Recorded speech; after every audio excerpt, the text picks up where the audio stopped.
Hey everybody, welcome back to another exciting episode of Indie Film Cafe, Season 6! Woohoo! Oh my god, I am excited. That's right. I was waiting for this. I had to wait a whole fucking month. The sexiest season so far. Yeah. Not a lot of series makes it into the sixth season, so this is That's something. right. 6 seasons in a movie, baby. Like Community. I know, seriously. That's awesome. I can't wait.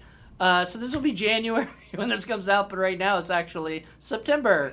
So we're really excited. We're doing this, obviously all of this stuff early because we have a lot of Thanks episodes. to the magic of technology. Yeah.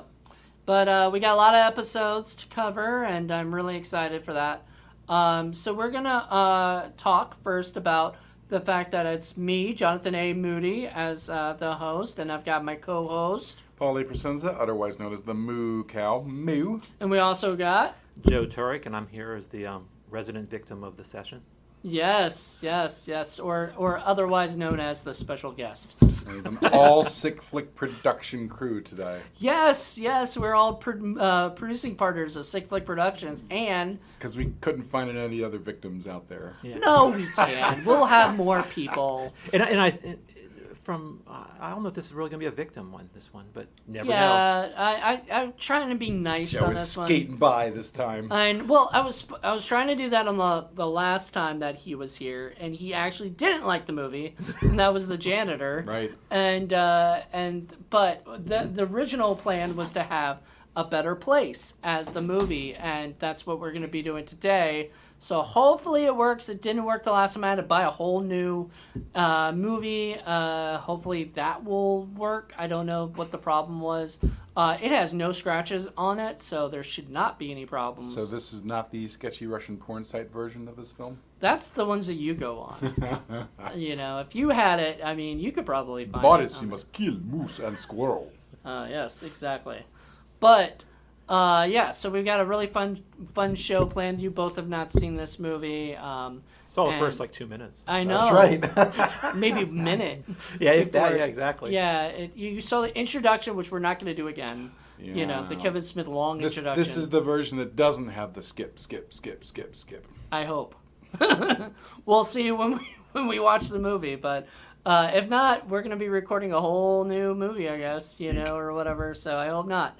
So until then, everybody have a good one, and we'll see you after we listen to some Mood music.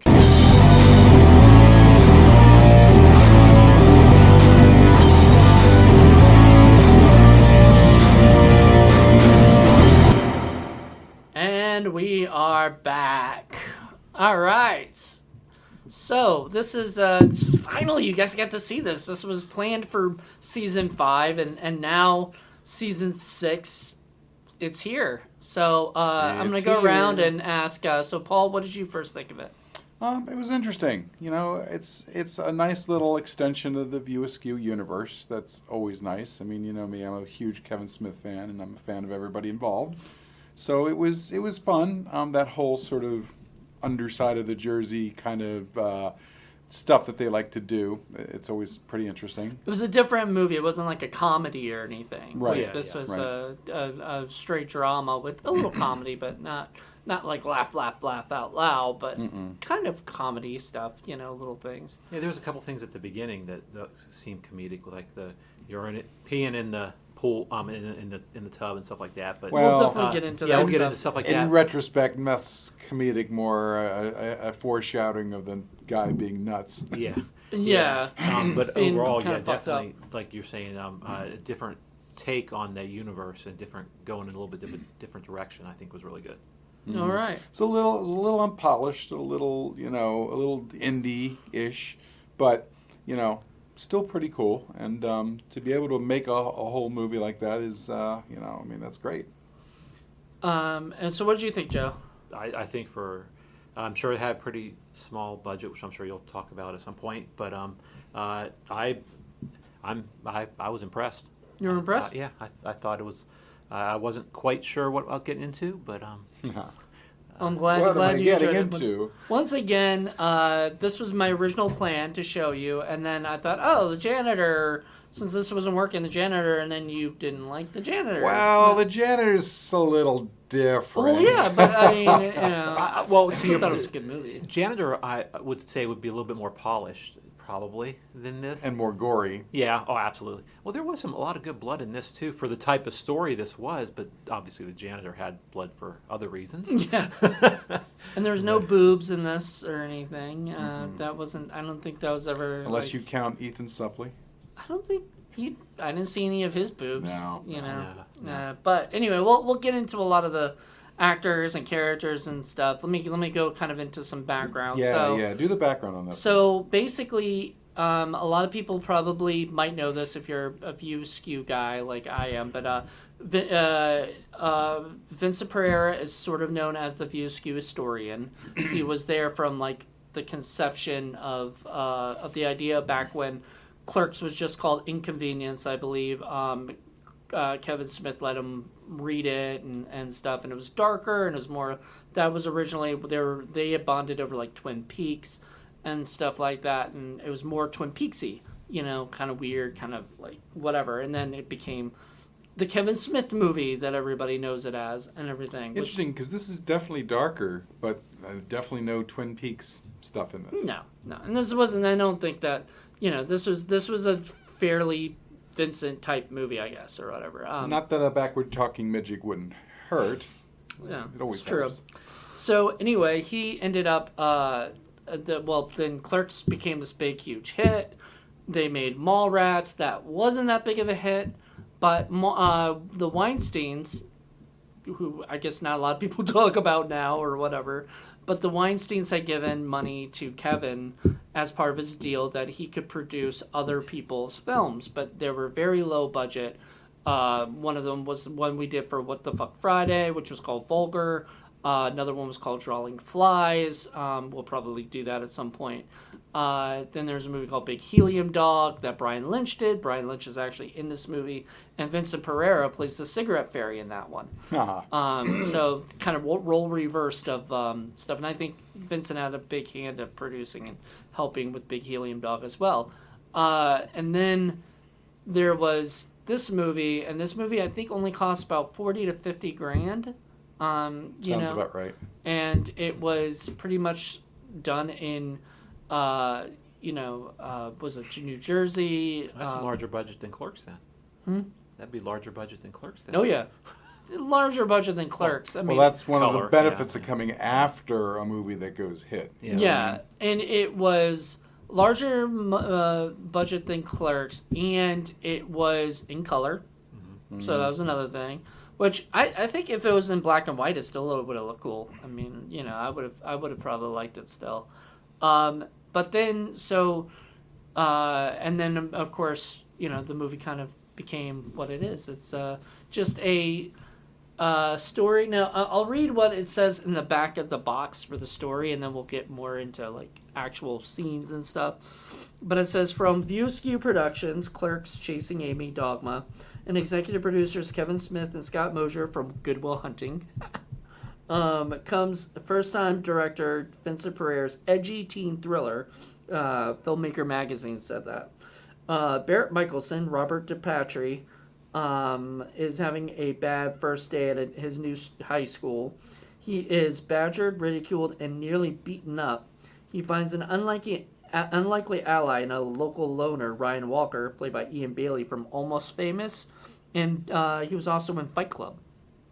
An intelligent misanthropic youth with a dark family past. A friendship quickly develops, but Barrett begins to worry as Ryan's philosophical ranting turns increasingly violent.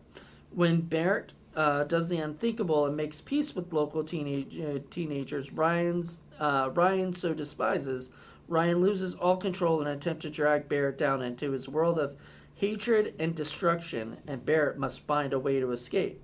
A harrowing depiction of teen violence and rage, A Better Place has been called a bracing, disturbing film with an underlying humanity. Stephen Gallagher, the Hamptons International Film Festival, and sharply written with stellar performances. A Better Place deals frankly on the dark side of an American teenage experience. That's from Mitch from Fantasia Film Festival. I know it's coming to Blu-ray, so I would probably suggest Oh, people okay, get it that's on good. Blu-ray. I just don't know when exactly. Is there going to be all kinds of extras and commentary? There and already stuff? is on this one. Oh, nice. Yeah, so in this one, there's the introduction by Kevin Smith, which they have. I forgot how many You didn't show introductions. me It was like, that. yes, we did. We watched Oh, it- that we- was the thing we saw before. We watched Yeah. it. We watched it Okay. before the first. And he was That's talking about right, a that's butter right. place. Right. You know, that's there's right. like 4 or 5 of them, That's right. and they tried it, attempted a couple times Yeah. to do it, and it was just Was it's it- just what- Kevin and Scott being. We should have done goofy. it again. Wasn't Yeah. it like 5-10 minutes long or longer? Yeah, it was a It's- long, yeah. long introduction. And Oh, they yeah. even talk about how long it is. It's Kevin because- Smith. You let him talk however long he wants. Yeah, exactly. It's got a widescreen digital spirit data cine transfer of the director's cut featuring scenes not included in the festival prints, so we got to see the director's cut. 5.1 Dolby Digital and 2.0. I put it on the 2.0 because if you played on the 5.0, I believe you can't really hear certain things or something because it's meant for. So, did you get that from him, or can you get this on Amazon? You can get this on Amazon. Okay, that's cool. Good to know. You And- said that's your second. I'll make copy sure of to it put now. the links up there for other folks Yep, to get exactly. This is now one of the ones that's harder to find or whatever. Feature-length commentary with director and cast, and deleted scenes with director's commentary. There's also, if you look it up online, you can find a secret commentary, drunken commentary Ooh. track. I don't know how to do it exactly, but there is an Easter egg. it. Nice. So, I like that. Yeah, so they did a drunken commentary track where they just goof on the film. I and wouldn't do a stuff. secret drunken comedy track. You I can't think do it it'd with be me cool. though, because I don't yeah, drink. Well, But, a commentary would be good to listen to, but a drunken one on this type of topic, it may be. I don't know how that would work. It was if more kinda- fun and just goofy, and not like Vincent is very much known. If you listen to any of the commentary tracks from like Clerks on and everything, where he's on it, he knows all the stuff about film, all the stuff about like where things are shot. He's all the technical guy. Well, I'm And- dying to hear some of this because I'm just very curious as to why this is the story that drove him to make his first film. Why this? Why is it this particular story?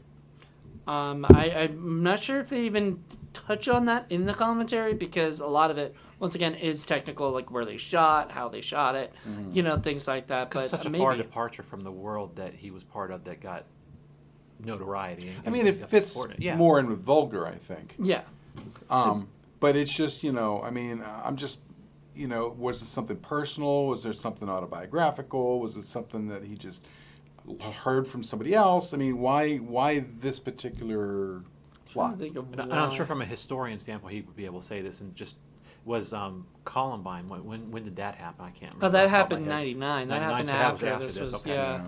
Okay, This so- wasn't even about school shootings, but this Yeah. didn't even happen at school or anything. Yeah. This wasn't a school shooting. This Well, was just My thinking is that because it just dealt with bullying and just dealt with loners in school and something like that, and it's just the awkwardness that everyone faces, and also the tragedies that some people have to, some of them go through in growing up. I mean, the Ryan kids. I mean, Ryan seeing his parents dead. I mean, that's pretty obviously traumatic.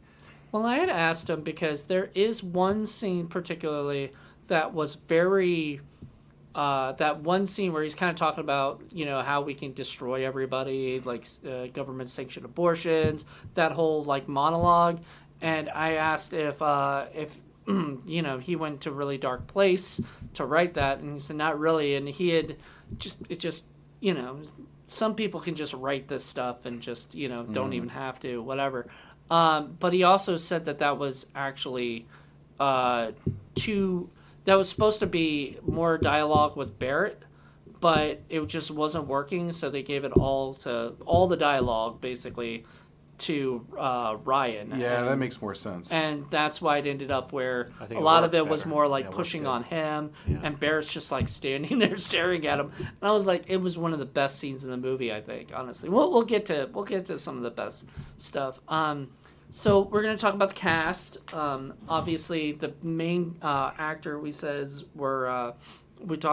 about were Rob DiPatri and Ian. Good guess. Ian Bailey. and it was introducing both of them. They had never acted in anything before. This was their first thing. Oh no, that was Vincent. I was like outside of Clerks, but that was Vincent that was in Clerks. And they actually, I Yeah, believe, they held an audition out in L.A., and everything. So that's why there were some big names that were sort of, Considered, looked at. Count off the folks from the View Askew universe who pop in. Yep. So there's Jason Lee. Jason Lee, and twice, Scott, right? Twice, two different characters. I mean, more than twice because we get to see Dennis Pepper a couple times. Then there was he also played like a vagrant guy that was like a druggie high, or whatever. Right. druggie that was sort of high, and we'll get into that scene later. There was also Carmen Llewellyn Lee, who she was in Chasing Amy. She was the girl who was had the short hair, short blonde girl that kissed Alyssa Jones, and then like was it Holden and Banker just watching them make out the whole time. That's a classic scene. From Right, TV, and yeah. she was the girl from that, and it was sort of funny to watch Kevin Smith's Kevin Smith's girlfriend make out with Jason Lee's wife. Now that was a moment. That's a shared moment. Yeah, that was great. And the expressions between Affleck and Lee when he sees them during that scene, it's just like, because he's like, oh yeah, and the other guy's just like, and Affleck's like, oh, what the hell? She was also, I think she was so. It's kind of funny. I might be wrong about this, but I believe she was the chick in Mallrats, but she was a picture. You know the picture that Silent Bob goes through, and like puts his head through her area down there, and everything. I think that was Carmen, if That's I'm correct. Yeah, So and then I looked up and I saw that she was the girlfriend of David Arquette's girlfriend in Never Been Kissed. So Nice. That's more of a mainstream Hollywood film. yeah. But And it's a shame there isn't much else with her. I mean, I would like to have seen more. Yeah, I just don't She think was she's cool. been acting much lately. I don't know if she'll come back out. We gotta bring her back, man. I would love to, but I don't think I could afford to at this rate. But maybe she has a look and a presence with the scenes that she was in. Yeah, she was great. And Brian Lynch, who's also, once again, I said he directed Big Helium Dog, and he was a big part of the View Askew. Now he's nothing. He does all the stuff with like the Minions, and he's a big animation guy. So he was A Secret Life of Pets. He did those movies and everything. It was so funny to see him in this. He played Eddie, who was Carmen's best friend, Okay. who comes up and just kind of, it's like, hey, I heard you practically raped my Protector. the protector and everything. I could see him that actor doing something with like Secret Life of Pets and stuff like that. Yeah. Because with the dogs like the Papillon, the different dogs and stuff like that, or that would probably be interesting. I'm wondering if he put an Asian crank collar pet. Or a horseshoe crab.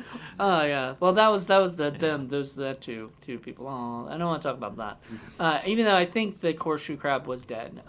It might look like it was moving around, but They had one that was moving around, but when they put it down, that doesn't mean they didn't pick up a dead one or even a fake one later. just tossed it because I was like, ew, why would you toss a horseshoe crab like that? Well, Like, if you're talking in the ocean, it's okay.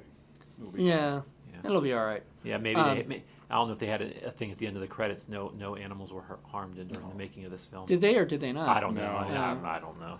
Not even in New Jersey. Was a non-union film, I believe, Yeah. because we talked about this earlier, all of us together. But the movie was it had to be non-union because Dennis Pepper was as himself, and then he had another like Linus Peacock or something like that as his other name for the stoner guy. And then Rude Student.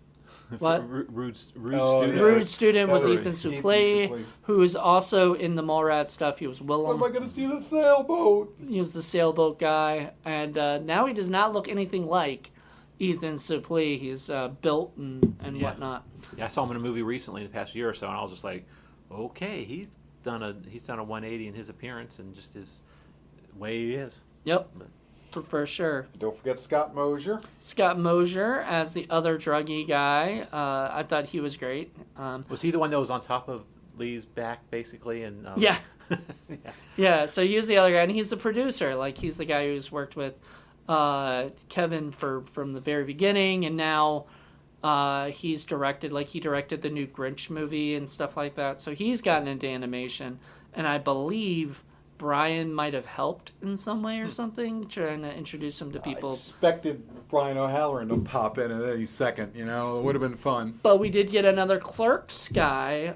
We got the guy who's played the Whippoorwill asshole, as he was credited. He was the guy who lost his keys at the end. He was the angry because He lost a little bit more than his keys in this one. Yeah. Yeah. Well, I swear I think that's the same character. You know, it sounds like him. He even says "fucking kids." The attitude. You know, is his certainly the same. attitude. Yeah. And you know what? That attitude did Just not help play him. him the same way is probably what he said. Just same kind of guy. Yeah. Well, we have talked about this before too with you, me, and earlier today about the fact that you said this was very much like Clerks and Mallrats and all that with two guys, hanging out. It's just more dramatic and more like way more serious and more kind of darker, look at that. So, but it's like two male best friends who are sort of slackers, who kind of end up, kind of dealing with this stuff. And so. one's more kind of a normal guy, and the other's a little bit out of the box. Yeah. Yeah. And this out of the box is out of the box, he's really fucked up. So we'll go through the beginning of the film. So it like starts out with Barrett's dad dying, right? Aneurysm or something fell off the ladder. He had an aneurysm and On fell the off the roof. ladder. Unfortunately, years later, after this movie had come out and I've seen this movie, my friend's dad died that way too. Oof. One of my best friend's dad passed away that way. He just slipped off the ladder and fell. Yeah, ladders suck. Yeah. So it this particular one, I guess the guy had the aneurysm, just fell, and stuff. So that sucks. So the father dies, so he has to move to his mom calls a better place, and it's just this shitty town in New Jersey. I think it's a shame. Yeah. A better place being New Jersey. Yeah. And then he goes and his first day is the worst first day you could possibly think of. Every person in the world is rude to him. The first person he tries to be friends with practically calls him a rapist for talking to her, like asking if she was reading a good book, and that's it, Then He got jumped by the bullies by the locker. before that, In the classroom. in the classroom, he got beat up by the bully in a way and kicked out of his seat. 30-plus-year-old teenagers. Yeah. Yeah, Which- Vincent was one One of is a them. beard. Yeah, Vincent was one of them. Yeah, Vincent Pereira was one of the bullies, which I thought was funny. Because, Vincent writing this stuff, I'm sure he was like, I'm going to put myself in this. Like, just like Kevin, probably, Kevin put himself as Silent Bob. He's like, if I want to make this movie, I want to put myself in it. I mean, you know me. I details grab my attention and I can't let go of them. Whether it's in the background or just other stuff. But the beard did kind of bother me. I mean, I was in high school. There was nobody there who had a beard. I would just say, shave Actually, the I beard. knew kids in high school that had a beard when I was in high school. Good Lord. Yeah, Yeah, no. maybe not things my have time. changed. I don't know, because that would be like 97 was the years I was in high school. So, the beard didn't bother me because I was like, I knew a couple of my friends who actually had full on beards by then. I mean, beards didn't happen when you were 20. Beards. Just, I had the high school peach fuzz mustache sort of type Right. thing. Peach fuzz is one thing. You guy had a manly beard. yeah. Well, anyway. But- That kind of stuff doesn't bother me at all. But when you were talking about him having such a bad day in the introduction, it's like when you go to a school and the bullies mess with him at the locker, and then the teacher just says, basically, Don't you have any friends? Don't you have any? And he tells the bullies, he's like, I don't care if you beat him up, just don't do it on school grounds. I'm like, that's The fuck? That was actually Brian Lynch's father Richard Lynch, who Okay. played That's that. funny. You I know? was like, that's kind of brutal. I was like, oh, and he's the one that's guiding these kids to their Yeah, future. I was thanks like, for doing your job, that's a pal. nice educational endorsement of teaching in I Jersey. think honestly, that's probably somehow some schools I mean, like they probably just in don't New care. Jersey, yeah. Yeah, they're just like, I don't care what you do, that Yeah. guy. Just don't do it on school property. Public Well, school he was education. he was in the latter stages of his career and stuff like that. So he's probably just like, I just want to go home and drink my coffee, leave me alone, type These of thing. damn kids. Yeah, exactly. The one bit and was it one of the guys, Todd, played by, I think his name's Joseph Cassesi or something. He comes up there and he just does not like Barrett from like A, because he was sitting in his spot, but B, because he was basically just this just because he's the new kid, and he wants to like just make the new kid's life a living hell. Yeah, and it's such a sad commentary on our society now that we come from a period when that movie was shot, and then back when I was a kid, that's the sort of thing you had to worry about, was getting bullied by kids and getting into fights and all that. Whereas 2 years after that movie was made and into the future and into the now, it's more like getting shot. So many school shootings happening now. It's just, I mean, obviously they wouldn't know this back then, that such things would pale in comparison. Well, I believe there know. was like a school shooting before Columbine Sure, yeah. that was pretty bad, and I think that was a little bit of the basis of this movie, was like how violent kids are becoming, sort of thing. I mean, remember 95 was, I believe, when Kids came out, or so. And that was a pretty brutal and nasty That was a great film. look at, our society. That's and one of the how- hardest films I've probably seen. Yeah, it's 'Cause I love it and hate it at the same time. Yeah, exactly. When I first saw that, I questioned whether it was a documentary or not. I Yeah. was just like, wow, this is so well done. It felt real and everything. And this movie sort of had that, to me, that had a little bit of that like grittiness and realness that made me feel like, oh God, this could be what's going on in And schools of course, today. Gummo came out, and then that sort of Yeah. set the new bar for Yeah. that kind of a Yeah. film. Well, and I think this movie maybe veered a little bit that direction than say the Clerks World type of thing. So it's like the mentality of the kids and Gummo and stuff like that. Yeah. So But without going to the extremes that, Yeah. that Gummo did. yeah. Right. But there's a level of realism in the two movies that, Mm-hmm. that I definitely connected. Yeah. And so, yeah, this was a gritty, real indie, and even you were saying something about, like, the fact, Joe, that, like, this movie was, felt like the look of it just gave you guys, like, 90s, like, flashback feels, Yeah. right? Both of Early you to guys. mid 90s. Yeah, Yeah. well, and I was looking at it through the lens of that's how old Vincent and I are about the same age, and I'm about the same age of the whole Clerks universe. So it's like I grew up in the same wavelength that they had. So seeing this movie sort of put me in that mindset. It's like, oh, this is it brought me into that time period. Yeah, and then all the technology, the cars, the Walkman, the music. The music was good. I like the music. Well, it's so funny because, when people do that anyway, like, if you make a movie today and you put in, like, a smartphone, right? And then in 20, 30 years, somebody watches that movie and they're like, we have phones that connect to our head now. Right, we have like, wearable technology. yeah, now. our Our shirts are our phones and our We just push our forehead and we can call somebody. Yeah, we have know? when we get an upgrade, it's an implanted into our head already or something. Yeah, like that. So you something just like push, that. You push your earlobe, and that's how you. Well, the whatever. people look back at our stuff now in 2022 and be like, 2023, be like, And the clothes was really of the time.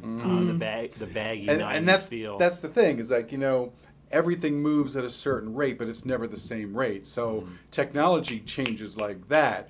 Fashions is a little slower. They come and go and return. Things like Yeah. architectural styles and decorations, very, very slow because nobody can afford to just upgrade every year. So that's why you have a look that's in the 70s and you have clothes in the 80s, and you have technology in the But 90s, all at the same time. Yeah. You know, You even said you saw their house and you were like, "Oh my god, that wallpaper, the pink toilet that Yeah. you saw." You were like, "Oh my vintage god." 60s, Yeah, and they early had 60s. the green and blue tiled Tiled, bathrooms yeah. and stuff like that. That's Yeah, the some was toilet paper on the wall. And So on the it's wall. it's just very interesting how Yeah. you can have these different things all moving at different rates in time, and how a movie will capture that, and it's like a little, you know, jar of ember where everything is kind of Yeah. caught forever. You know Exactly. what I mean? And It's when, interesting. and when you see when you've seen all a lot of the movies in that time period, and seeing something else that comes from that mindset, it's like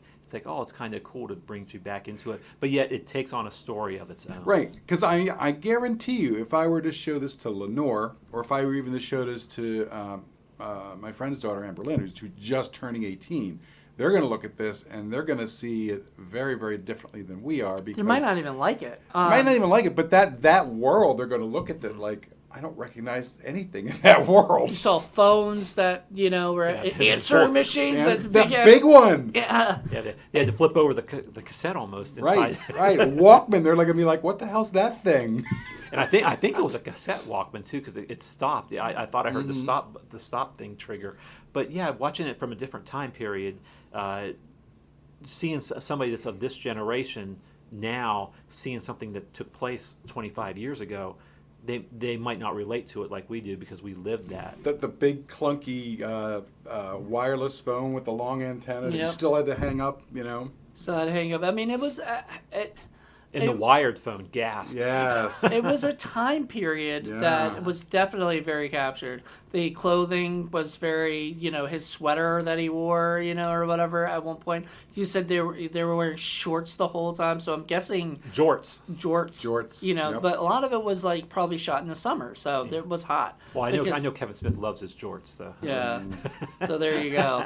But anyways, he said so. I don't summer. I don't know Dude how wore much. shorts throughout the whole movie too. I don't know how much like Kevin was involved. I think he was just EP, so I think he just A let product of everybody the else time, just yeah. make it He and was everything. probably busy doing his own stuff. Yeah, He I just think- wrote a check Yeah, and 'cause said, if "Here." it was made '97, I guess is when it was made. So Yeah, that, that's Chasing Amy. Chasing Amy I time. get the and feeling Dogma soon. some of that was probably shot before, though.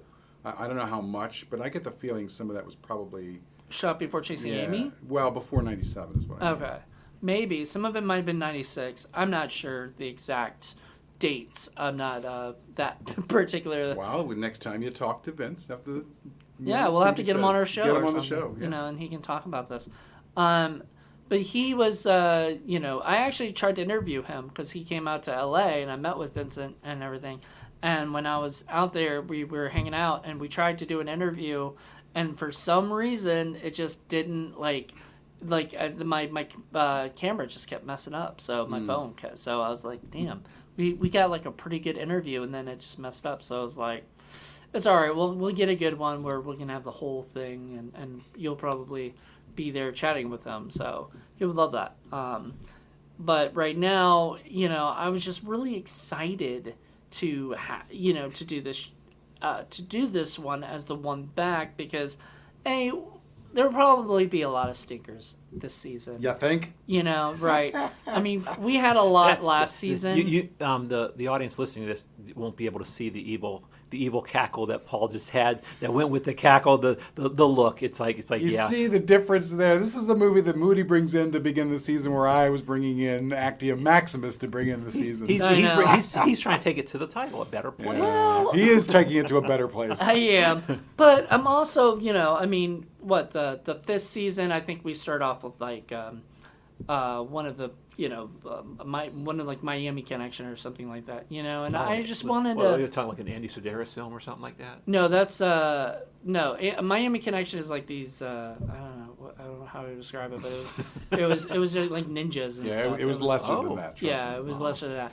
But we did do a Andy Sedaris movie too. We did Like Guns or something. Savage Beach. Savage Beach. Savage Beach. Last season. And I was so. like that was around the time of like Guns and stuff like that in the early '90s. Interestingly enough, Kate Guns Phoenix and likes boobs. both. Yep. So Yeah, it came out in the early in my Blockbuster days. I remember those. hitting the store, and there was a definitive audience for it. Oh yeah. Oh yeah. So anyway, but I wanted to do something this season that kind of made it a little bit, give it a little bit of a better start, because I know, what is it? The last season we had a lot of stickers, and we're gonna have a lot this year because we're gonna have a interesting year this year, Especially with this extra season. episodes. We have extra, we've got 12 extra episodes already coming out. And you're going to be one of the special guests. We're going to have special guests call in, or not call in, but do the show as well. And so it's just going to be an interesting year. And I was like, yeah, let's start off with a nice one, especially one with Joe coming back and doing the episode that we were supposed to do originally. Still trying to make amends for a couple of those What the Fuck Fridays and different ones that I've had. Hey, you walked in on Magic Lizard. You walked in on that one. That's that was right. your fault. But I did make jokes after the first few films that I watched, and I was like, oh, I'm not watching anything that bad. Then that changed. Geek Boy, Maggot did- Bingo. Oh. Well, second season we were very nice to you, and then The we gloves later we came were off. in the fifth season we were like, let's not be nice to Joe anymore. Joe can get it because Yeah. we have to do it to everybody. Yeah. Well, Jen's gotten it worse than everybody Well, else. I think sometimes the ratings, it's like, can you top something at the worst level and then sometimes it's like maybe something on the better level, and I think the bad ones are the ones that are stuck right in the middle, that you just sort of the forgettable ones, it's like whatever type of things. But this was a really good, memorable type of experience. Yeah, it was a different kind of thing. There was some violence, not a lot, but my one of my favorite shots in the whole movie is the scene where Ryan is fighting Todd, and he takes Todd's head and smashes it into the I forgot what that the bench. The bench in the The locker bench, room. and then knocks him out, and the blood comes like crashing down and everything, and he's like, his face is all fucked up and everything. That was a pretty intense scene, and everything. But that was my favorite because the blood looked good. I mean, when he did it, that looked literally like he shoved him into that thing. There was like a 3 or 4 second delay before the blood came out. Kind of like very realistic. And the way they shot it, and along with the cuts, it seemed very real that it was actually done. They didn't cut away. And I liked the point that you made where you said obviously he likes his Terrence Malick films because of the shots of the trees that he would put in there as a sort of way to sort of break up the violence and break up the tension, was used to sort of dress the scenes and everything. I mean, And it's got also- a very Badlands feel to it, I think. And I think it relates with the title. I mean, because the nature, and it's just like you just hearing the wind going through the nice trees and stuff like that. That is a better place. It's like a very relaxing type of thing. And in a way, this is like a weird version of Badlands, if you Kind think of. about it, because what's his name? Barrett is kind of like the Sissy Spacek character, a little more innocent, a little nicer, and then Kelly is more of the Sheen, Martin Sheen. Martin Sheen's crazy character with the gun and everything. And Exactly. And you were funny because you mentioned you thought I didn't like Terrence Malick. That's what I thought, because I thought it was be too slow for you. Badlands is not. Like, No, Badlands is really... Badlands is cut kind of short. It's not a long film, from and it's what I not long, remember. and it gets right to it. But some of other Terrence Malick Yeah, stuff can be a little bit longer. bit of his but other yeah. ones. I mean, like, Thin Red Tree of Line, Life I is like Thin Red beautiful Line and- looking, like, absolutely, like, but I don't like movies where there's not a lot of talking. That's probably why I like Kevin Smith, and that movie has more visuals than it does dialogue. Yeah, most of them do. Well, a friend This- of mine, when we saw Thin Red Line, he quoted when he came out, because he likes ones that there's a lot of talking and stuff like that. And Thin Red Line didn't have that as much. And he came out and he's like, but they were quoting, doing like poetry. He's like, I called it National Geographic's Warrior Poets. He didn't call it Thin Red Line. So when he walked out, I was like, well, there's no hope in talking with him on this, because it's just a different. Yeah, he's take. very much the opposite of, say, who's the guy who did like, God, what's the movie? Like the Transformer movie. Oh, Oh, Michael Bay. Yeah, he's the opposite of Michael Yeah. Bay. Right. He lets Malick let stuff breathe, the scenes breathe and stuff like that, versus the MTV-ish cuts and stuff like that. And he's also a big fan of, like, Michael Cimino, like, what is it? What's the... Deer Hunter. Deer Hunter, and there's a lot of great woods scenes in Deer Yeah. Hunter. But his like favorite movie, I believe, is like Heaven's Gate, which Another I mean 3-hour is film. beautiful, like beautifully shot. Like they really did a great job with that. With the look of that film, it's just unfortunately that It the movie's bombed. It's like, one of the biggest disasters. didn't it take the studio down or something like that? Well, it had to get. I mean, a lot of that stuff had to be reshot, and you know they cleaned that up a lot. You guys understand the version that you see now is not the version The that came Criterion out version? not the one that came out in the theater. Yeah. Nobody could see anything because of all the dust and the sand blowing around. And Is that you have a Criterion version of that? Yeah, I He- have yeah, it. he does. I have it. Oh, if that has not been done on Criterion Watch, I might have Not yet. some day, some way. down the I'm road, actually like- saving it if I can get Vincent on. You know, That'd be- because yeah, I we, mean, we are bringing Criterion Watch back. we are bringing that back. That should already be back by the time that this episode comes out. So look for that. That might be one for the future. I got a couple ready. Definitely. And maybe us three and Vincent, if Vincent will come on, because he knows, he's like a historian on that too. Once again, also, if I can get another Kevin Smith movie thing going or whatever, you know, because he knows way more than I do about that junk. Tusk. Tusk, yeah. I don't know if you know much about Tusk or not, because I don't know if he was, you know, a part of that. But I know if we did like Dogma, you know, or something. Well, But- Dogma Rules. What did Yeah, it- Dogma Dogma Rules Rules. was on the was listed on the thing there. And thought I was that very pretty cool. glad to see that the graffiti that was on the Endicott period batters was chalk and that they got to wipe it off. So they put it on for the film and then they cleaned it off. Yeah. So that was nice. Yeah, it was nice. Well, 'Cause that I'm goes sure in- that you goes into were your- going crazy. Yes, going, I was. You did not like that, did you? No.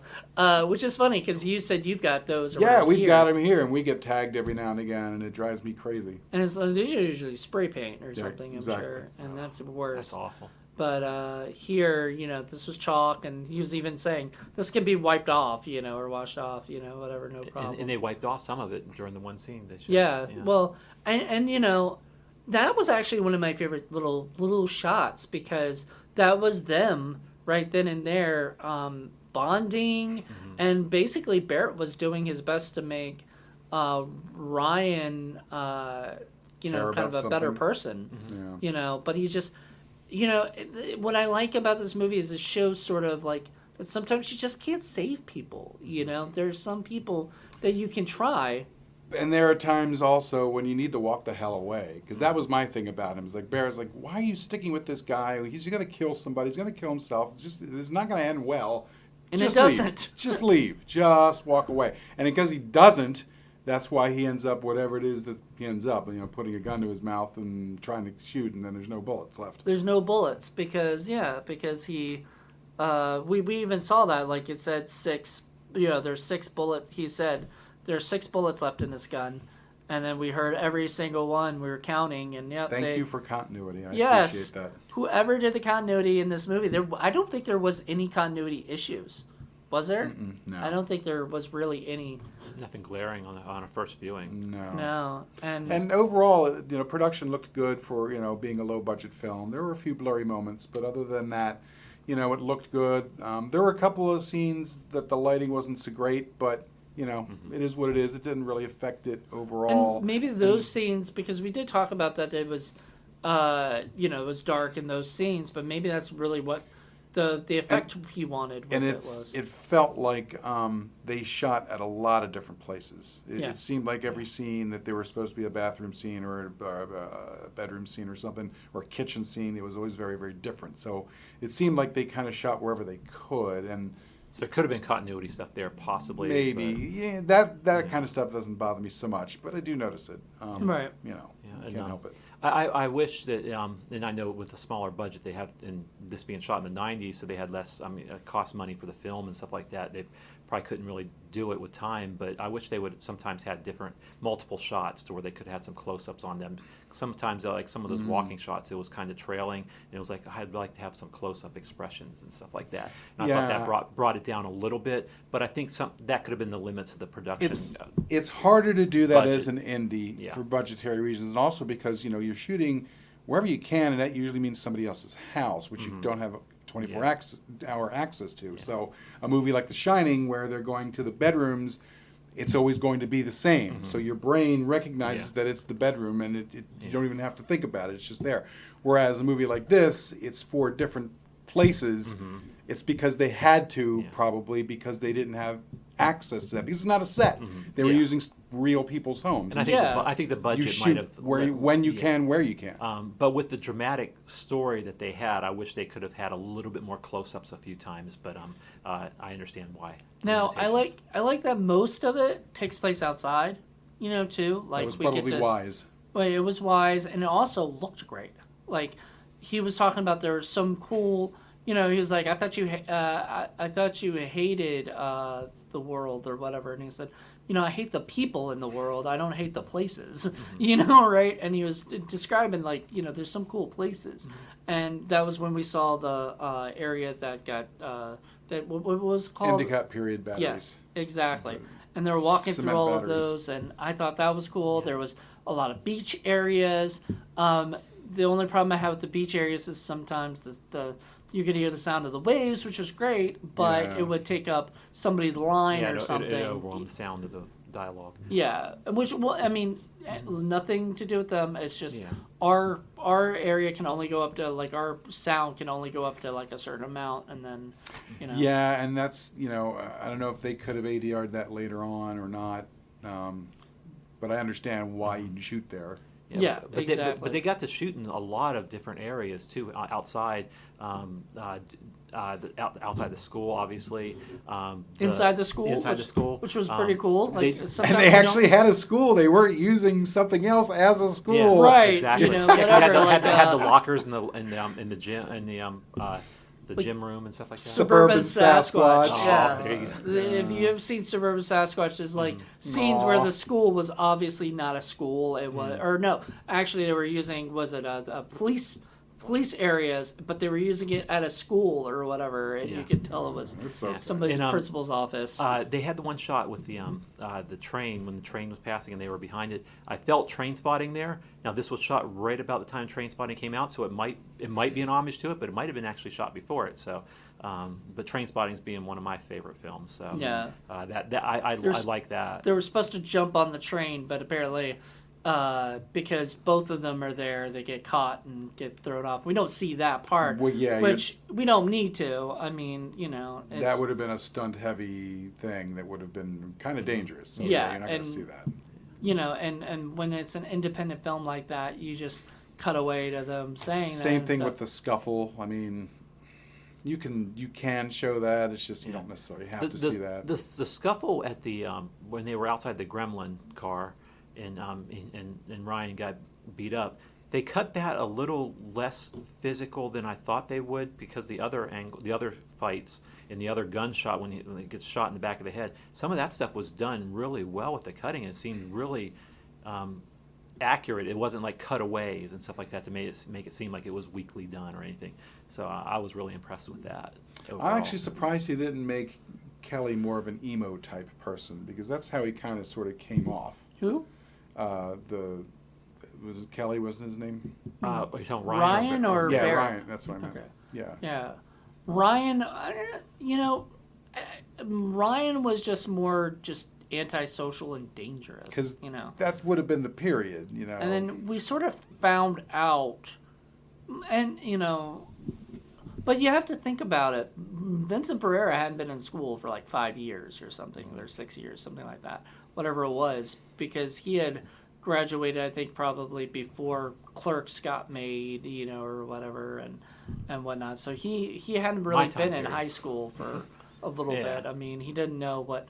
I mean, I don't know if emo kids were around in like the early '90s like that. It's not the same. It would have been just after early. Yeah, 90s. I don't think with Ryan's character he really cared, because he was just sort of disillusioned with the people in general, and I mean the product of the situation he was. His parents were killed, and he was with his aunt who he saw his parents like dead. And he said he was well read. Yeah, he went up and smeared their blood all over his face. That bothered you. That bothered me. Yeah. Nobody's going to do that. Come on. Yeah, but it didn't bother me. It's dramatic. I get it for a dramatic thing, but still. Yeah.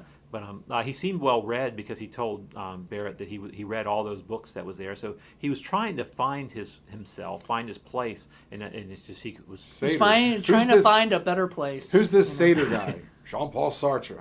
Yeah. And I think that's what makes this so good is that A Better Place fits on so many different levels. It's like both Barrett and Ryan are trying to find a better place, as a lot of the kids were, really. I mean, in their own ways. And was the better place in death, or what was a better place? So I think on multiple levels it kind of. And then the nice. other thing that pops out a lot in this film is just misplaced blame. He's blaming God for what happened. I had nothing to do with it. It was this freaking dumbass father who ends up killing thing. And then the aunt blames him when clearly he's a victim. Why the hell would she do that? She should freaking know better. Because no, but the only reason I think that she blamed Ryan was because Ryan was she had to. I mean, and we've talked about this. You said that basically she could have kicked him out. However, I think as the aunt, she didn't want to kick him out, even though she didn't like him. There's problems, and she thought that he was. Pee in my bath. I'd be kicking your ass out. And we never saw her actually find the thing. So I mean, I'd love to have seen her expression when she walked in there and she saw like there was pee in her fucking bathtub. It'd be interesting to see if some of those deleted scenes had anything in there, because that'd be it from a funny comedic side of it. But I think with the story, it's probably good they didn't cut that. I have to say, I was a little confused towards the beginning because we're following the one character, but we're cutting back to the other character, and they haven't met yet. So I was a little thrown off by that, and so that's I remember, and I was like, "Wait, who's this guy?" Remember? And then there were two different people. Right.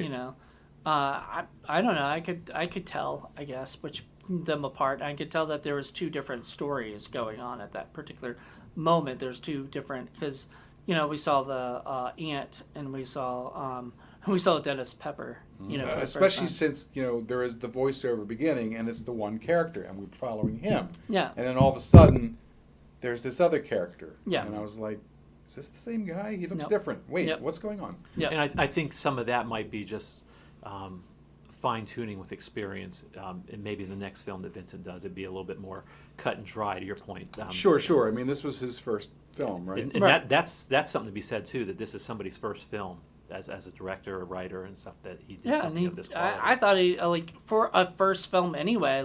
Sure. I mean, once again, this was very different than Clerks. This was not Clerks. This was not. And that's a great thing, I think. Yeah, this was definitely different. It had more locations. I think even in the introduction, Kevin talks about how they go outside. Like my movies, they stay inside in one location. He goes outside, different multiple locations. Right? And I think it was sort of his thing was he didn't want to be the friend of Kevin Smith's who made this movie. He wanted to be the guy who made a movie that had something to say, and it did. He could have done a Clerks ripoff, and it would have been just what it was. But it's like You try to ride the coattails. Exactly, and there's nothing wrong with Clerks at all, because it's I love the film completely. But seeing this is a totally different departure, and there's something to be said here. And there was others that came out. Some which were, Slack. You could look at Slackers and say that was Slacker? Yeah. Slacker came out before Clerks and was the basis for Clerks. Oh, okay. Because, interestingly enough, from what I've understood, Vincent said, "Hey, have you ever been to the Angelica theater or whatever, one of the theaters in New York?" And he was like, "No, I've never been there." So they went there to watch Slacker. That was the first movie that they went to see. What was the Waiter movie then? The one where they're the waiters. Waiting? Waiting. Yeah, that was like That was That was 2005. later. Yeah, that was later. Yeah. But that was, people call that like Clerks in a Restaurant, or whatever, which originally there was supposed to be a Clerks in a Restaurant movie, if I'm correct, called Bussing. That would have been after Clerks that they were going to do. In fact, they'd done like pictures of it was going to be in black and white, it was going to be whatever. But I'm glad they never did that. They ended up doing Clerks 2 inside a fast food restaurant, so they did get their Movies. little thing. And by Movies. the time this comes out, Clerks 3 will be seen and everything. I mean, it's already It's out, I it's guess, in coming, different yeah, places. different or places, something. but Not here. but Clerks. Actually, well, it will be on yeah, in a couple September weeks, 11th. Yay. You know. Yeah, but the first Clerks, it's perfect in me because I was working the video store exactly when it came out, and it hit so close to home, and that's where Yeah. Love is Kevin Smith stuff came from. Right. I mean, I saw Mallrats. Mallrats was the first one I had ever seen of Kevin's. And Were you a mall rat at that time? I hated them all. I honestly hated them all. I didn't like walking around malls. I would rather be playing video games or watching Were movies. you the guy that was going through the eggs, looking for, and was crushing the eggs against the egg? I might become that guy now. It's funny you know. now, especially since the whole egg thing with John Waters. Yeah. Well, I think that a lot of like John Waters was a little bit of an influence to Clark Kent. Or would you be the guy that gets his keys taken from in Clerks, and this one he gets beaten and hit by a rock and Or then the falls. Chulies guy. It would have been great to see the Chulies guy pop up in this film. That would have been fun. He did pop up. The actor Scott Schiaffo popped up in Volker. Yeah. So it was pretty neat to see those movies. You haven't seen Volker yet, but I don't know if you like it. I It's pretty. I like that whole little extended universe of the View Askew universe, and I put this in there, and I love the little threads that connect all of these films together. And I asked you, I was wondered if there were any characters that actually were crossing over into this, but it did not happen. I don't think. Especially since it's all Jersey, you know what I mean? Yeah. So you can do that. That was the character. It would have been cool That if was the character. Was the area maybe? Yeah. if maybe Clerks 4, Kevin Smith puts Dennis Pepper as a character. That would be funny. Like brings him back. Or if he shows up in 3. I don't think so, but you never know because there's a lot of people coming back up. That guy's got to be. Interestingly pushing 70 enough, or so Vincent is in part 3 as hot goalie. Nice. Now. Yeah. Oh, so They- he's returning to his goalie day or hockey days. Yeah, well, I don't know. Because he was in the first one. He's Was one of the he hockey players. was he a hockey player in the first one? Okay, I wouldn't be surprised. So he's returning as hot goalie, I guess. So there you go. That's at least what he's called, and I don't know if it's what he's called in the movie, but that's what he's going by. So we're talking all this stuff about Clerks 3, and by the time this comes out, we'll have so much more to say about Clerks 3. probably, by that point. hopefully we've seen it by Yeah, then. because hopefully it fits up with the other two. To some level, 'cause I love the second one as well. I'll watch it no matter what. I watched Jay and Silent Bob reboot, and I think it's okay, but it didn't have the same feel as the original Jay and Silent Bob Strike Back. Well, I can see why, because I thought about, it would have been interesting if Kevin Smith made like a little mini cameo or something, but I can see now why he and probably Jason Mewes wouldn't be in there, just because I think they would have overwhelmed the film, because they were too famous at this point. Yeah, And they're kind of funny, and I don't know if they would have fit the tone of what they're trying to do. And I think it would have been wise that he just didn't have them in there, just because it would have been overwhelming. It would have overwhelmed his film too much. Well, and we're mentioning Volker earlier. Volker had Ethan Suplee in it too, and everything, and I don't think Jason was in it at all. remember. Jason Lee was in it. I don't think so. so, but he was in this. Well, and he was in Drawing Flies, and he has like a really with Carmen Lee, his wife. So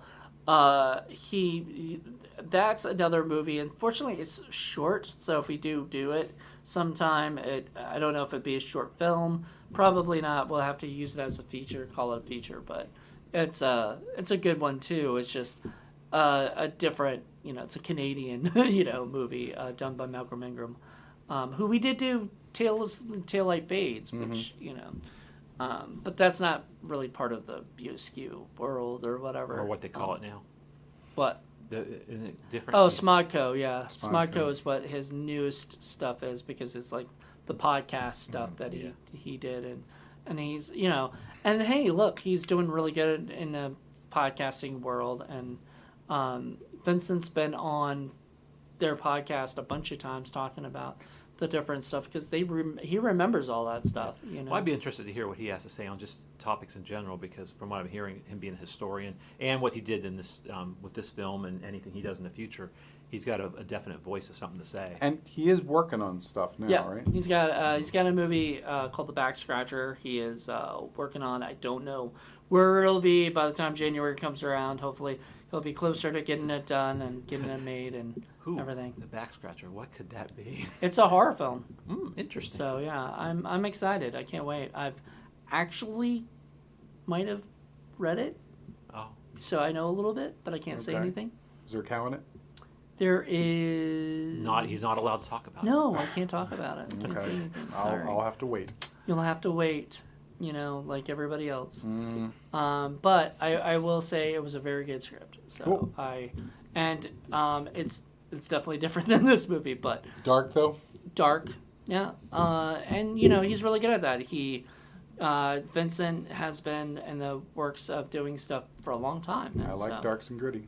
Yeah. Well, Dark and I gritty know. good. I own a lot of movies, and some of the stuff I've seen on some of these, I wouldn't necessarily seek out to buy, but this is definitely one. And Gamebox here- 1.0 though. Yeah, that's that one. Yeah, that was good. Yeah, Yeah. but I think that you said something about a Blu-ray of this. I think this might be a movie purchase that down you'd the want road. on Blu-ray. Yeah. Hopefully this will be out on Blu-ray this year, 2023, but we'll see. Is that going to be an Amazon thing, or is that going to be you have to get from?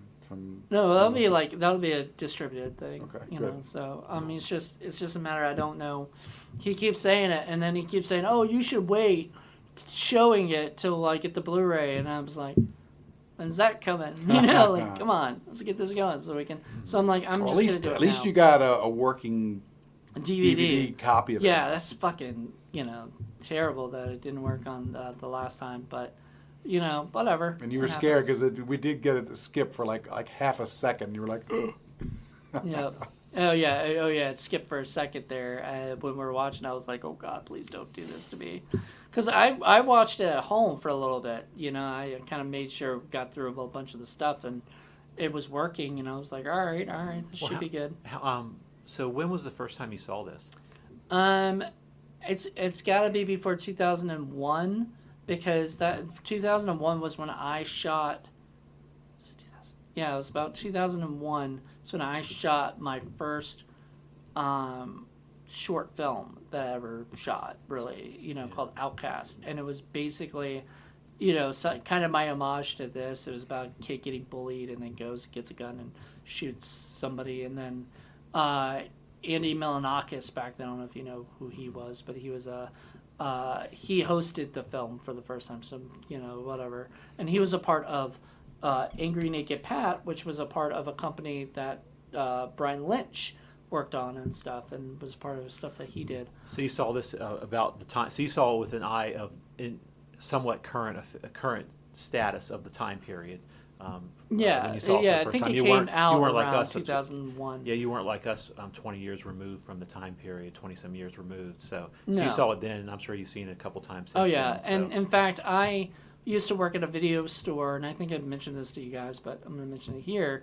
I used to work at a video store, and the guy who ran it at the time, Ken, I told him you should check this movie out and everything. And as the good guy that Ken is. Yeah, and Ken, Ken, Ken, Yeah. you've met him a few times or whatever.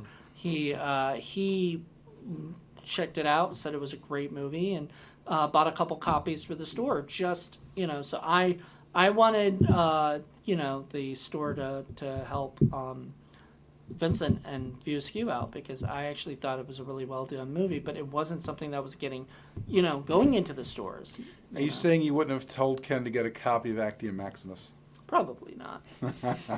Probably not. Man. This one I definitely did. Well, you could always get it just to give it Actium Maximus or one of those type movies for the customers, the video stores that were just brutally mean or ugly to you. Be like, I didn't- you want a Barn of the recommendation? Blood Llama? Come on. Or any Chris Seaver film. I never asked. I just Oh, asked wow. for this because this was, I thought, something that could sell. Wow, not even Chris Seaver. Rent out. And yeah, this movie actually did rent pretty well. So from what I remember, That's so good. it was definitely worth it. And I owned my own copy. Apparently, it was damaged, so I had to buy a new one. And And very happy. And you'll get another one when it comes out on Blue. Yep, I'll definitely upgrade it to Blu-ray and whatnot. I think this definitely deserves a Blu-ray treatment. I mean, Vincent knows so much about film, so I guarantee you that aspect ratio and all the other things that go into it. He used to actually work with a lot of other companies and helping them with the Dario Argento. Like, he's a fan of Dario Argento, which this doesn't feel like an Argento film, No. which is good Yeah. because you don't want really, somebody to. He's not Quentin Tarantino. He's Vincent Pereira. He's going to do his own movie, and I thought that this was, for his first film. Funny you mention that because I brought an Argento movie with me today. Well, there you go. So anyway, I guess that's about it that we can discuss. Is there anything else? I know the music was great. We Yeah. Music talked was about cool. I that. like that. Yeah. And they had its own soundtrack. I still own this soundtrack, so it's a great soundtrack. Everything was top notch. I think editing. Vincent was the editor. Did a great job was of good. editing. The acting was good. Acting was great. There were a few moments there where I thought it could have used one or two new takes, but overall, I'd say it was good. Yeah, and I said earlier about I wish sometimes there was a few extra shots of during the scenes they could cut to different expressions and reactions and stuff like that, because the dramatic element, seeing some close-ups would have been really good on a few of the scenes. Yeah, again, indie. But yeah, the constraints of indie sometimes. Especially when you're shooting on film, and this shit was shot yeah, on yeah, film. exactly. Right. It's, So you have to get things done, and you can't go back and look at it. And then, there was one shot that was a little blurry. I even kind of warned you guys ahead of time, but it was. They couldn't do anything. Yeah. Like when the movie comes out, it's indie. You can't go, Kevin, can you give us some more money so we can go back to the school and shoot? Different animal entirely, shooting on film versus video or HD. And I remember that was late '90s when me and some other friends shot our short film, and the delicate nature of getting the film. The Flock? Yeah, the Flock. Yeah. When we worked on getting that, there was a lot of constraints, and once it's done, it's done. You can't go back and redo. And that was obviously a really good short. I really like that thanks. one. We might do that eventually on Short Film Saturday because I think you'd like it. It's John Regan's short film. Oh, cool. Yeah. But this movie was wonderful. I loved it. I had a fun time rewatching it. It's one of those movies I've seen over and over and over again because it's just an easy watch. Like there's things that a little dark, but like things that make you question yourself. Like just I know you were saying he complaining about the God. It's not God's fault, but that's Ryan for you. That's how Ryan is. Ryan's gonna say there is no God, and Barrett's like the other guy who's trying to talk him out of stuff and really can't. He has no answers for anything. And I think Ryan was just trying to find himself, and unfortunately, he was down such a dark hole that a couple things triggered it, and it just spiraled basically here. So and Barrett made that comment at the end that maybe I sent him off to a better place. Yeah. I know it keeps coming back to the title, and I think that's what's really good is, like I said earlier, it plays on multiple Well, the levels. original title was Happy World of Bunnies, Ah, which great line in the movie, but it would not have worked for the title. I think it would have, That's like a funny, like, ha-ha title, and it's like, this is anything although but that. we did see a movie called Happy Bunnies, remember? Yeah, the Happy Bunnies or whatever. Yeah. Which I think maybe got it from this movie. And it worked. I don't It know. totally worked Yeah. in that case because it was the complete opposite. Of this movie, yeah. It was So, But I'm interested in watching it again and listening to some commentary from Vincent, because I'm sure that the stuff about the definitely shots, hear that. how a couple of the shots was darker, the film issues that they could have possibly had. He probably kicking himself if he's the historian that he is, like, oh man, I wish I would have gotten that better. But constraints of the time. And budgets. I'm sure he's not shooting his new movie on film. I'm sure he's gonna. I don't know. I don't know. Much easier to not. It's so much easier not to, but he is. He's really into film. So maybe. I doubt it though. I think that's you gonna. can- I think if. I mean, I'm really into film. I would love to be able to shoot a movie in film, but from the practical side, you have to do. Yeah, digital. unless You have got to the- do what yeah. you- yeah. Unless you got the budget to do it, to do it on film. Right. I mean, you can make it look like film. I know it's still not going to be film, but Yeah, it's a luxury these yeah. days, not Yeah. not a necessity. And there was like there was a show was the Project Greenlight, and the dude fought so hard to shoot his movie on film. Jason Mann, he fought so hard because he even knows like, can digital do this and this and this, and they're like, no, you can't go in and change these certain things.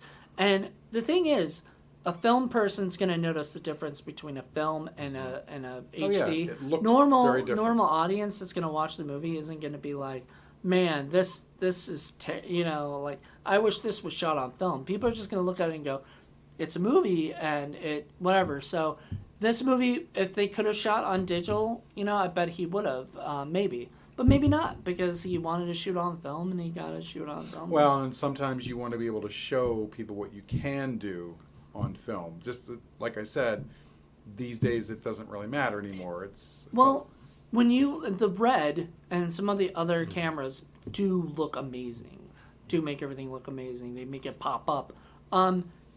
The shots with with the trees and other things, I don't think that would have looked good on HD as well as it did on film. I mean, my personal opinion. And one of the other benefits now of shooting with like the Red and stuff like that is you get, like we did when we shot the stuff, is that we get to look at the stuff and we can tweak stuff and say, hey, there's something Like, can here we that go you- back and huge shoot? advantage. Yeah, Yeah, there is the instantaneous benefits, but If something's blurry, you go back and you say, Yeah, you hey. You can fix things in Yeah. post easily. Or even right on the spot, Yeah. right there. Joe just goes, oh, look, this is blurry. And I go, oh, shit, let's go get this shot again. You can add lights. I mean, Yeah, you can do exactly. all kinds of stuff. It's Yeah. just and that's stuff that we saw a couple times. It was like, okay, yeah, we got to reset the lighting here because it's a little bit dark on the side. right. angle. From a practical standpoint, you got to do digital. Yeah. But I completely understand a love of film. I mean, I'm a 35 millimeter photographer. That's how I started off doing Yep. this stuff. So I get it. Believe me, I get it, and I would love to be able to do that. But from a practical standpoint, especially if you're making a film and you're responsible for keeping on budget and for doing all that, digital's the way to go. Yeah, 'cause Exactly. when we shot The Flock, most of our budget basically was to film Until, camera. until you get to a point where you've got enough money that you can take your time and do the film thing right. You know what I mean? Isn't that what Nolan does now? I think, doesn't he? Christopher Nolan, yeah. Yeah, as we're All talking- right. Anyway, we're going off topic. Yeah, there Let's Well, talk. yeah. I guess we're down to the end. Yeah, right? well, I think being the first episode of the season, you'll probably go over the scale like you usually do Stinkometer. anyways, the stinkometer, and That's right. That's where set we the groundwork for the season. Well, we do that every We episode, okay. just in score case. our movies on a score of 1 to 10, where the higher the number is, the stinkier the film is, and the lesser the score, the better the film is. We love our stinky movies, so that doesn't mean that we hate it if we give it a high score. It just means there were a lot of problems with it. And then Yep. we total up the 3 scores, and then we see where it fits in the ladder of stink. And this is honestly, Indie Film Cafe is different from like Red Letter Media or a lot of these ones that just concentrate on the stinky movies and everything. We also want to show you good movies from time to time, ones that I feel like people should watch or whatnot, and give our ratings on that. So with that being said, who wants to go first? So the dreaded areas, you don't want to be in that 4 to 6 area. Because the dreaded area, because that's the ones that are. No, you don't Yeah, want to not be in that necessarily. 5 and 6 area. Yeah, the 5, 6, because then it's like it's not memorable as being good Kind or of. bad. It's just sort of Meh. It's what it is. Yeah. Yeah. Kind of. It's halfway through. So sometimes it's okay. Sometimes it's okay to be halfway through. Sometimes, if you're a really horrible filmmaker, getting a 5 is like the best thing you can read. You know what I mean? It's the best thing you can get. I guess it's project specific. Yeah, it's different. It's different. And for this, I'll go first. I guess I'll say 2. It's a movie that like I said, I've watched over and over again. I love it. It does have a couple problems with it, with like I said, the blurriness at times, a couple like dark spots that, and nothing that isn't, just it's an indie movie. So there's always gonna be that. But as we said, there's not that many continuity issues. The story is great, is interesting enough where, the characters are fun. I liked everything about it. In that saying, so I say 2. Paul? Well, I like the movie, although I mainly like it for its sort of tertiary qualities. The fact that it's part of the View Askew larger universe, the fact of who shot it and how he did the producing and editing and all that stuff. You know, from a basic level, the story doesn't really interest me so much because I don't care about teenagers or their little teenage problems. I don't care if they're shooting each other. That doesn't really interest me at all. So I have to sort of balance those two things. So between the two, I would say I would give this a 4.5. 4.5. Wow, Yeah. we're all over the place here. Okay, what are you gonna? But be? we haven't gone above a 5, Yeah, which I think yeah. is fair. Yeah. Well, I think what you were saying with the rationale that you gave for it a 2 is exactly the stuff that I was seeing in some of the production. I wish that like this having multiple shots. That kind of I wish they could have done that. Constraints in these stuff like that. But I'm actually going to go 1.5. Wow. Nice. I think this was very well done. Wow, you give it I was better about than to me. say, this is like the lowest score I think you've given, isn't it? Yeah. Gamebox was probably close, but I think that was still a 2 or 3. Yeah, 2 or 3. Yeah. Yeah. Wow. This and I love movies that play on multiple levels, and this plays on multiple levels, and it's got multiple characters trying to find their place. And I think that said, the dramatic elements to it, I think it's a period time of place. So it's 25 years later. There's a different culture and world that we're in now. But looking at that then, it's like, wow, this is it hit in that he took a chance of doing something so different than Clerks, and to me this worked, and that's why I'm going down to 1.5. A couple small problems, but in general, well made, and I want to own this on Blu-ray. Very nice. Yeah, I just wish it hadn't been about teenagers, even 30-year-olds playing teenagers. I cannot connect to stories about teenagers. I just can't. I'm 50 You just said something you years like old. kids. I do. Yeah, remember when that came out? I wasn't 50 years old then. I mean, come on. Well, Okay. this is like what 2 years apart from kids. I think we Yeah, talked about that but earlier. see, if you had watched this in '97, do you think you would have had a I feeling? think, yeah, I would have had less of this whole I'm totally sick of teenagers kind of a thing. Yeah. And see, I probably would have been not liking it as much then as I do now, because I think as I've aged a little bit, I think of myself during that time period, but I look at it from the experience of life that I'm at now. Like you've had more time away from Exactly. it, you know. Yeah. So that's why I'm so. I think Vincent's. It's unfortunate that he has not done more stuff in the 25 And years that's since. unfortunate. Yeah, That 20, 25 I years. would like to have seen because he definitely shows a lot of talent here. So I would love to have seen more things. That does. Well, did you he will, do? you Did he do will. some He'll short be back. films or some other Yeah. stuff in between? Or No, he was Yeah. supposed to do a movie called Autograph, I think, that Jason Lee was attached to, Mm-hmm. and it just didn't because work 25 out. years is a And long time. Then So- he was gonna do a what's that guy, Clive Barker thing, but that fell through.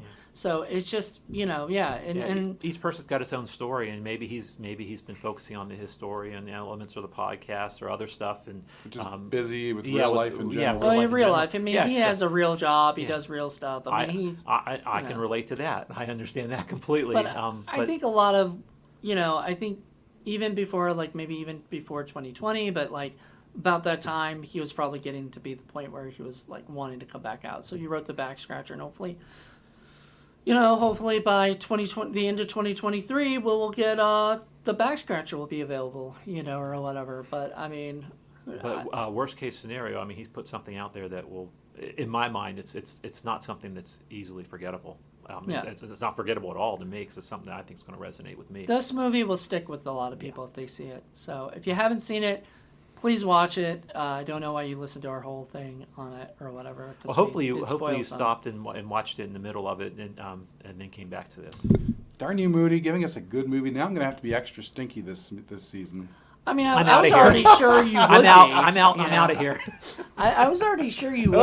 Okay, I'm going to have to start digging up some of the really stinky ones I keep buried in the I've back. I've got some stinky ones on plan, but I wanted to start it off on a really nice note. Somewhere I could see just Jen shaking her fists. I've gone down the bowels of Tubi recently, and I've seen some real stinky stuff. I mean, and yeah.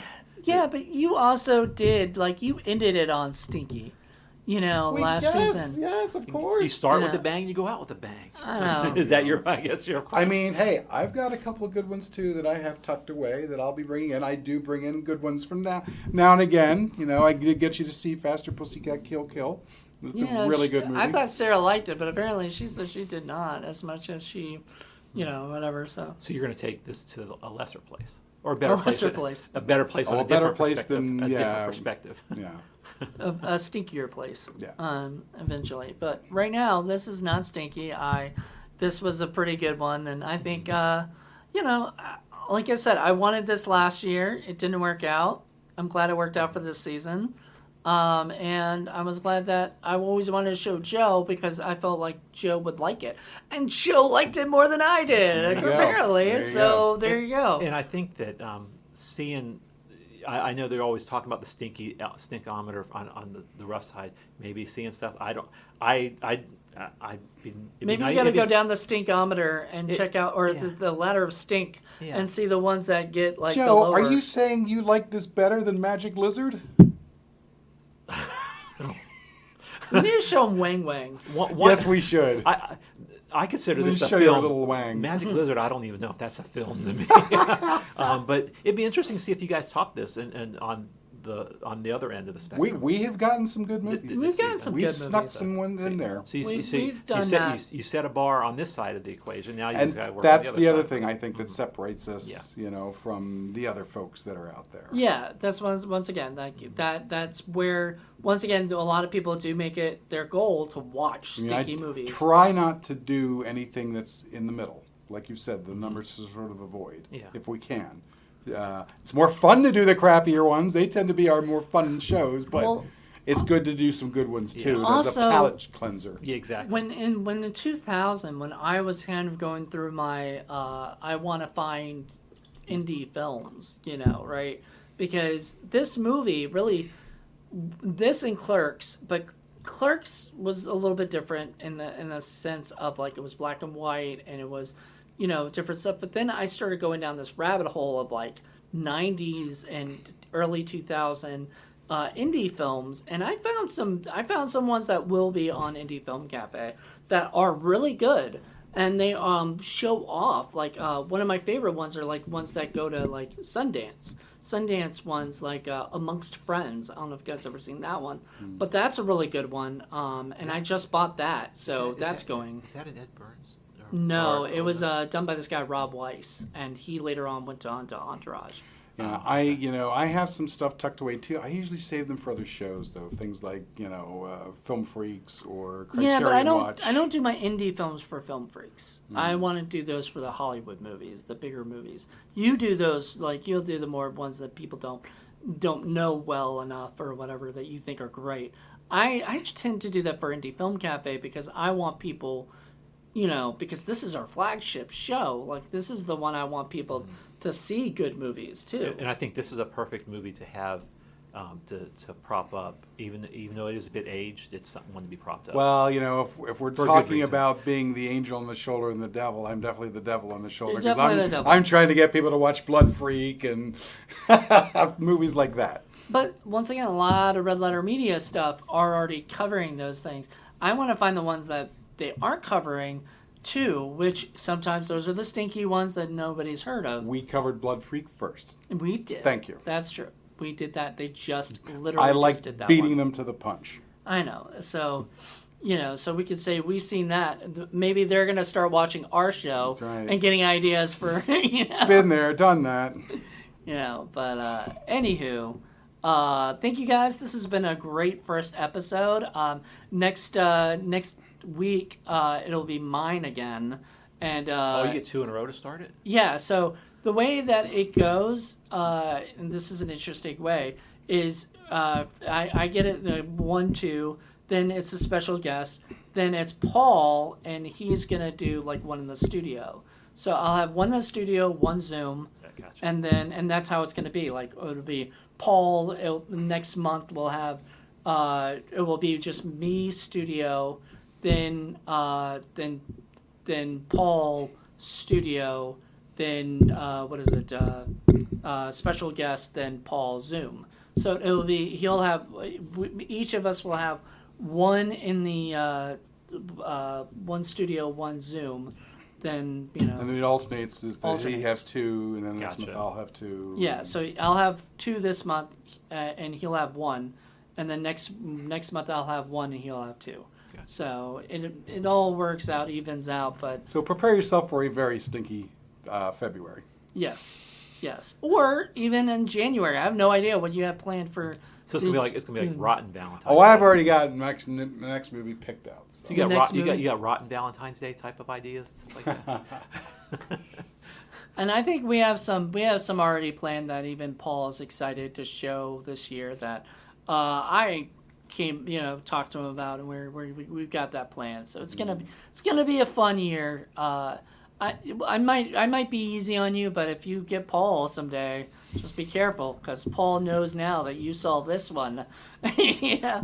So when You Paul don't want to spoil Rotten. Yes. You got me with a 1.5. Now you're gonna try to eat me with a 9.5, huh? Well, we Or a got 10. you that already. We already with, got you a uh, 10. Geek Yeah. Maggot Bingo. yeah, you already got your first 30 last year. Yeah, that's oof. You know. And then Oh, you got the I got more 9.5. Nick Zed movies waiting for you. I think Janitor is what you gave a 9.5 to. Yeah, So yeah. you're very close to a 10 on that one. Yeah. You know, so this one you were So you're riding the waves. yeah. But not for G. Larry's reasons. So for Yeah, for no. Janitor, because he was good. It was good, but Yeah. that's That was another. You show. haven't seen was it the other one he did that Jay Leary Double God, D the Avenger? Double D Avenger. I Oh, don't yeah, think I you've gotta seen show you one that. yet. That'd be a great Patreon only episode. Maybe. Yeah. Well, we already did it last year for Yeah, we Patreon did, only, we did. so let's try not to repeat ourselves Hey, a bunch of we times. can actually watch movies for fun and not have to worry about doing a podcast. I don't want to do Imagine that. I've got too much other shit going on. I don't have time to watch things for fun. That's your fault, dude. Yep. All right. Well, this year is going to be amazing. There's a lot going on. There's going to be a lot of stuff on the YouTube channel. There's going to be a lot of stuff on Facebook, other social media. Check all our sites out. IndieFilmCafe.reviews, IndieFilmCafe.podbean.com. Was it sickflickproductions.com. I mean, we're going to... Don't forget our OnlyFans page where Moody takes it all off all the time for everyone. And we have our Patreon.com / Oh. IndieFilmCafe. Whoa. And aside from that, though, keep checking back, and I hope you guys enjoyed this episode. All right. Bye. Bye.